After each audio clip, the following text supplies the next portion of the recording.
টানা ১৫ বছর বাংলাদেশ আওয়ামী লীগ এবং তার দল রাষ্ট্র ক্ষমতায় ছিল। সরকারি চাকরিতে কোটা ব্যবস্থা ফেরানোর প্রতিবাদে ২০২৪ সালের জুলাই মাসে গোটা দেশে বিক্ষোভের আগুন জ্বলে ওঠে। আন্দোলনে প্রাণ হারায় আবু সাইদ নামের ২৩ বছরের এক শিক্ষার্থী। এ দৃশ্য দেখে কেঁদেছিল গোটা দেশবাসী।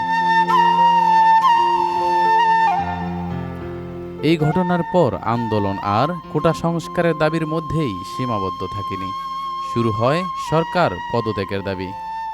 আন্দোলন আরও তীব্র হয়ে বাংলাদেশের আনাচে কানাচে ছড়িয়ে পড়লে গাজীপুর জেলার কালিয়াকৈর থানার মৌচাক ইউনিয়নের রাখালিয়াচালা গ্রামের সাহসী সন্তান মোহাম্মদ ইলিম হোসেন নামের এক ব্যক্তিও যোগ দেন এই আন্দোলনে।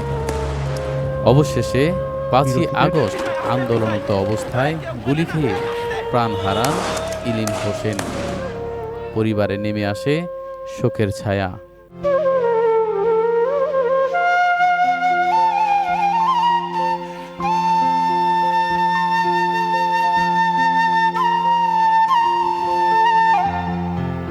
আজ ৫ই আগস্ট ২০২৫। আজ সেই দিন।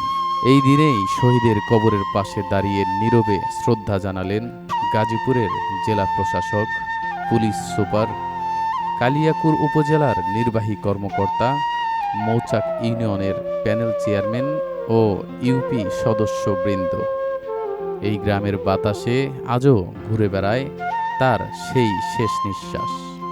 আর তাই আজ শুধু কবর জিয়ারত নয়, ছিল এক নীরব প্রতিজ্ঞা।